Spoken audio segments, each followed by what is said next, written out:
Assalamualaikum warahmatullahi wabarakatuh. Bismillahirrahmanirrahim. Dikisahkan. Karomah selanjutnya, pernah ada seorang laki-laki dari kota Asfihan berkunjung kepada Tuan Syekh untuk mengobati budak perempuannya yang sering tak sadarkan diri walau sudah diobati kemana-mana.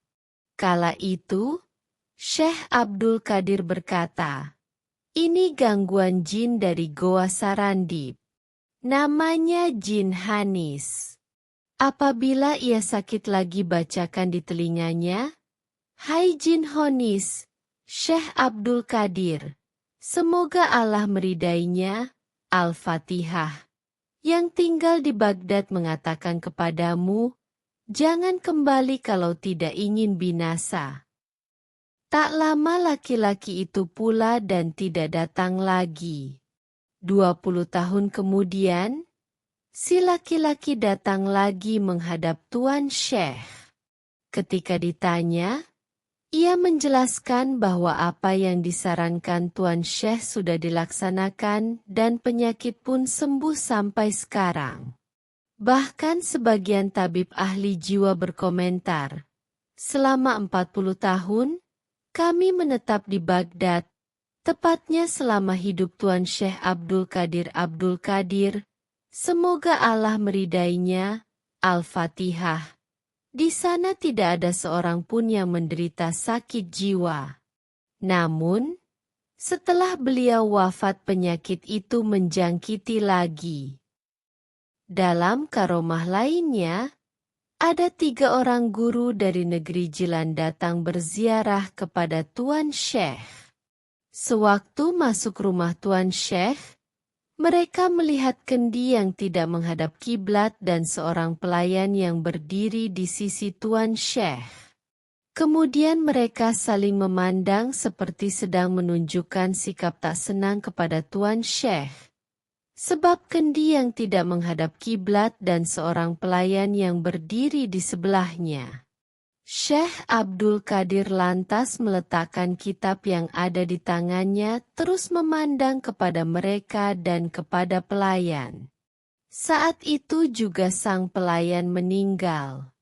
Lalu beliau memandang ke arah kendi. Tak disangka kendi pun berputar sendiri menghadap kiblat.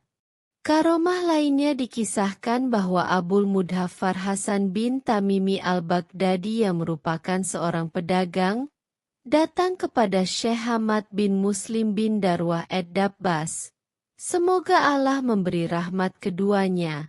Pada tahun 521 Hasraya berkata, "Wahai junjungan, saya telah menyiapkan kafilah yang membawa dagangan seharga 700 dinar ke negeri Syam."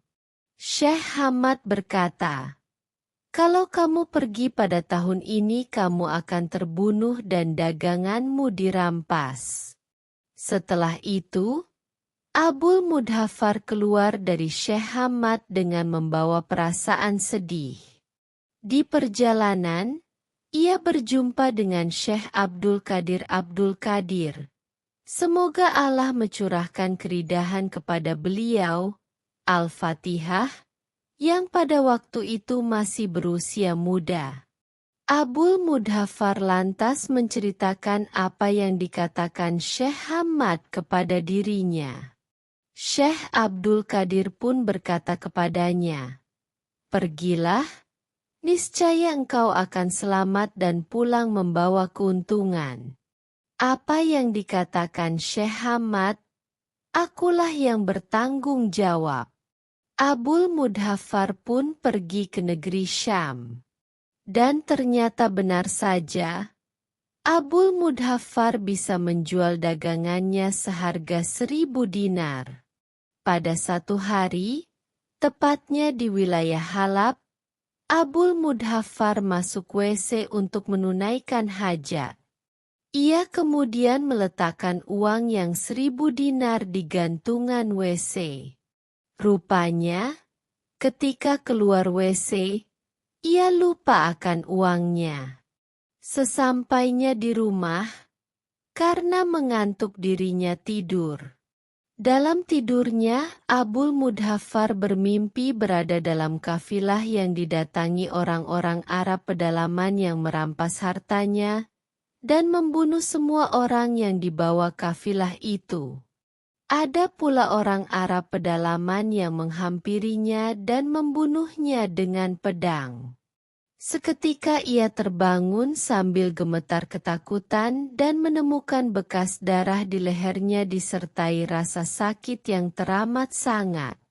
Setelah teringat uangnya yang 1000 dinar tertinggal, Abul Mudhaffar cepat-cepat bangun dan pergi ke WC di Halaba. Untungnya, uang tersebut didapatinya masih berada di tempat semula dengan selamat. Ia pun pulang ke Baghdad. Sesampainya di Baghdad, ia berkata dalam hati, "Jika aku menemui Syekh Hamad lebih dahulu, memang beliau lebih sepuh. Kemudian jika aku menemui Syekh Abdul Qadir, semoga Allah mencurahkan keridaan kepadanya. Al-Fatihah, karena beliau memang perkataannya benar." Sewaktu berpikir demikian di pasar Sultan, Abul Mudhaffar berjumpa dengan Syekh Hamad dan berkata kepada dirinya, "Wahai Abul Mudhaffar, mulailah engkau berkunjung kepada Syekh Abdul Qadir Al-Jailani. Karena beliau dicintai Allah dan beliau telah berdoa kepada Allah untukmu sebanyak 17 kali. Sehingga kepastian matimu yang sebenarnya hanya engkau rasakan dalam mimpi dan kepastian fakir yang akan menimpamu berubah hanya karena lupa saja." Kemudian Abul Mudhaffar pergi berkunjung kepada Syekh Abdul Qadir. Semoga Allah mencurahkan keridahan kepadanya. Al-Fatihah. Setibanya Tuan Syekh mendahului berkata, "Syekh Hamad telah mengatakan kepadamu bahwa aku berdoa kepada Allah 17 kali. Demi kemuliaan Allah yang berhak disembah, sesungguhnya 1 kali aku berdoa kepada Allah untukmu sebanyak 17 kali dan 1 kali lagi aku berdoa 17 kali sampai 70 kali. Sehingga terjadi seperti apa yang dikatakan Syekh Hamad."